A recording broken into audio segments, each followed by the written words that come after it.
Hi, I'm David.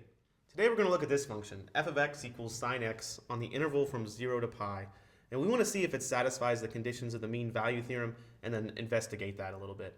So let's remember what the conditions are for the mean value theorem. The mean value theorem says a function has to be continuous on the closed interval from 0 to pi in this case. Sine x is one of those nice trigonometric functions that is continuous everywhere, so I don't have to worry about that. It's certainly continuous for all real numbers, so it's continuous from 0 to pi. The other condition is that f has to be differentiable on the open interval from 0 to pi.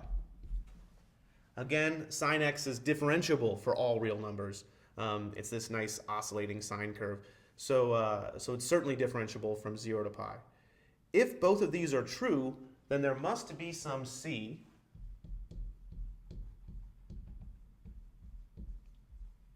some number c in the open interval from 0 to pi such that f prime of c equals f of b minus f of a all over b minus a. So since sine x is continuous from 0 to pi and is differentiable on the open interval from 0 to pi, there must be some c, some number, between 0 and pi such that this is true. It's not too hard to see that this is true if we just look at the picture, but also let's go ahead and find these values. So let me first draw a picture. Sine x between 0 and pi looks something like this.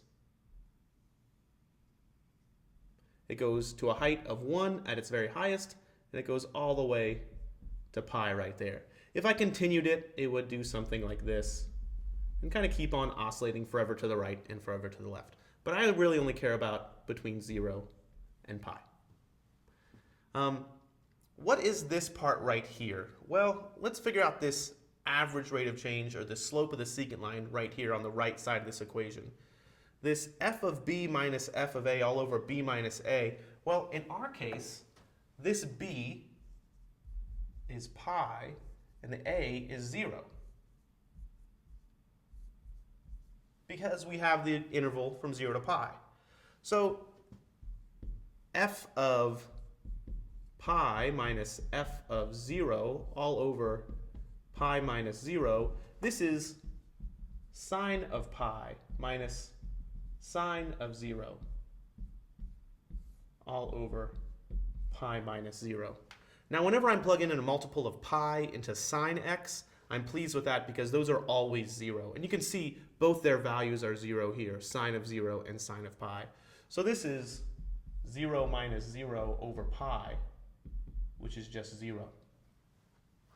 So basically the mean value theorem guarantees that there's some point where the slope of the tangent line, which is this right here, equals 0.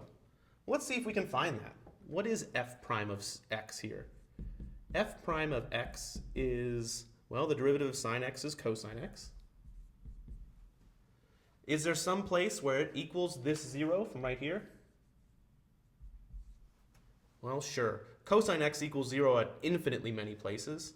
It equals 0 at infinitely many places to the left, at negative pi over 2, at pi over 2, at 3 pi over 2.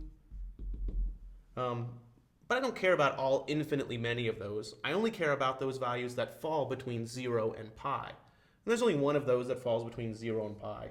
It's pi over 2. And that falls right here. And if we look at that, that's totally believable. The slope right here, f prime of pi over 2, definitely equals 0, because if I had a tangent line right here, it would be a horizontal tangent line. The slope of that line would be 0. So I certainly believe that the derivative at pi over 2 is 0, which is certainly the same as the slope of this line, which rests right along the x-axis and also has a slope of 0. So in this case, the only place where the slope of the secant line from 0 to pi is the same as the slope of the tangent line is at x equals pi over 2. Thanks for watching.